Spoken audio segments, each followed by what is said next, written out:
Bonjour à tous et bienvenue, vous regardez 6 minutes chrono, le rendez-vous quotidien de la rédaction de Lyon Capital. Et aujourd'hui nous accueillons Thomas Rudigos, bonjour. Bonjour Paul Terrain. Vous êtes chef de file Renaissance pour les élections municipales de 2026 à Lyon. Euh, Vous avez interpellé récemment Grégory Doucet et sa majorité sur une opération de bilan de fin de mandat qui a commencé ce lundi, où ils vont expliquer finalement les réalisations qui ont été portées pendant le mandat. Vous dites que c'est finalement une opération presque électorale, c'est le début d'une campagne qui ne dit pas son nom aux frais du contribuable. Euh, Globalement, quand il a fait ça à mi-mandat, ça pouvait s'entendre aussi, et même aujourd'hui, dans une forme de redevabilité. Ils ont toujours parlé de redevabilité, d'associer les Lyonnais à ce qu'ils font. Est-ce qu'on ne peut pas le voir simplement dans cet exercice-là, plus que dans un exercice électoraliste? Le bilan de mi-mandat, c'est un grand classique pour les collectivités, pour les maires. On l'a toujours fait. Tous les maires le font. Ce qui est plus rare, c'est de le faire comme cela en fin de mandat et vraiment à quelques semaines, allez, on va dire 3 mois avant la période où on comptabilise toutes les dépenses faites par les collectivités qui peuvent vous être imputées après sur vos comptes de campagne et avoir des conséquences très graves, même pour vos comptes de campagne. C'est à partir du 1er septembre. Là, vous voyez quand même, là, on est quasiment le 1er juin. Donc on est à 3 mois de cette échéance et tout d'un coup, on voit des militants, j'ai même l'impression que des personnes qui sont payées pour cela, pour distribuer des documents qui font le bilan dans chaque arrondissement, plus les grandes réunions publiques, plus des vidéos, plus un document dans toute boîte, un numéro spécial du journal municipal, avec dans le numéro spécial un supplément qui fait le bilan des réalisations sur 5 ans de Monsieur Doucet. Non, je trouve que là, il y a une forme de confusion des genres qui est très limite et qui en plus, encore une fois, et c'est ça que je pointe, c'est aux frais du contribuable lyonnais. Et je crois que l'argent public devrait être mieux utilisé que pour des opérations d'autosatisfaction. Vous chiffrez, vous, à 700 000 euros Jusqu'à 700 000 euros. Alors, j'ai pas la La ville capacité. de Lyon dit c'est 200 000 pour toutes les opérations que vous venez de mentionner. Alors, ils disent plus que cela, hein. Je crois que la ville de Lyon parle de 240 000 ou quelque chose comme cela, mais on ne va pas chipoter. Non, moi je pense qu'ils minorent. Moi, là, j'ai pas la capacité. Donc moi, on a fait rapidement avec des militants Renaissance une estimation parce que on comptabilise tout. On comptabilise ce numéro spécial, un numéro de Lyon au fil de Lyon, là, Journal le journal municipal. municipal, ça coûte, ça c'est des chiffres connus, ça coûte 230 000 euros chaque numéro. À cela, donc, c'est un numéro spécial. Vous rajoutez le supplément qui est à l'intérieur. Vous rajoutez les publicités sur les panneaux de co, les vidéos, l'organisation des réunions publiques. Alors, moi, c'est difficile à donner un chiffre. C'est pour ça d'ailleurs que j'ai interpellé le maire de Lyon pour qu'il soit transparent et qu'il détaille et qu'il montre devant chaque opération le coût avec facture qui va à l'appui. La ville de Lyon dit aussi c'était organisé. Gérard Collomb aussi faisait des restitutions de fin de mandat.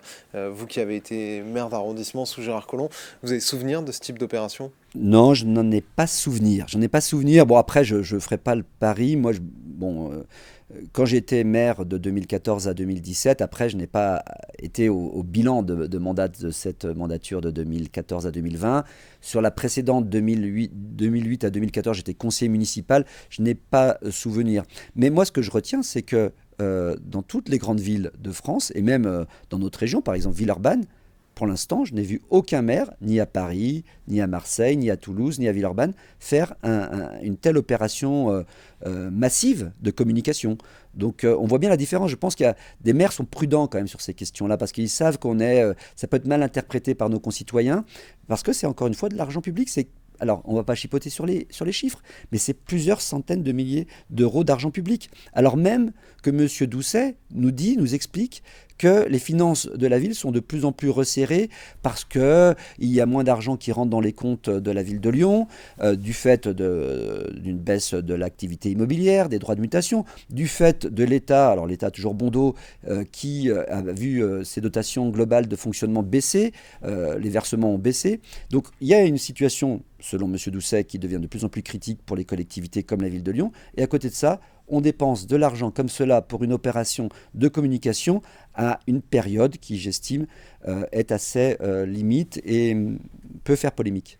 Il y a un sujet qui a longtemps fait polémique ou qui a beaucoup fait polémique, c'est la place Bellecour, cette installation d'une œuvre d'art qui s'accompagne aussi d'une ambition de rafraîchir la place. Les Lyonnais ont commencé à s'en emparer alors qu'elle n'est pas totalement livrée définitivement. Il manque 2 séries de volières. Euh, Est-ce que votre regard a changé sur cette œuvre depuis finalement que les Lyonnais s'en emparent? Est-ce que vous dites, c'est peut-être pas si raté que ça, puisqu'on a beaucoup entendu de critiques sur ce projet? Ah, moi, je suis complètement contre. Non, franchement, je trouve que c'est un Même s'il y a des échec. Lyonnais qui s'en emparent. Moi, écoutez, je ne sais pas quel Lyonnais s'en empare. La plupart des gens qui m'en parlent, qui m'interpellent, sont absolument vent debout, sont choqués qu'on ait mis, en plus de ça, le coût. Moi, je trouve que ce n'est pas à la hauteur de la place Bellecour. Moi, je trouve ça assez moche. Franchement, je le dis. 1,6 million pour cela. Moi, j'appelle pas ça une œuvre d'art. En plus, on nous dit que c'est temporaire, c'est-à-dire qu'on a mis 1,6 million pour quelque chose qu'après, qui va disparaître. Je vois pas où est-ce qu'on pourra le réinstaller, puis ça vieillira mal. C'est une évidence que ça vieillira mal. Non, je crois là, on est vraiment dans une gabegie.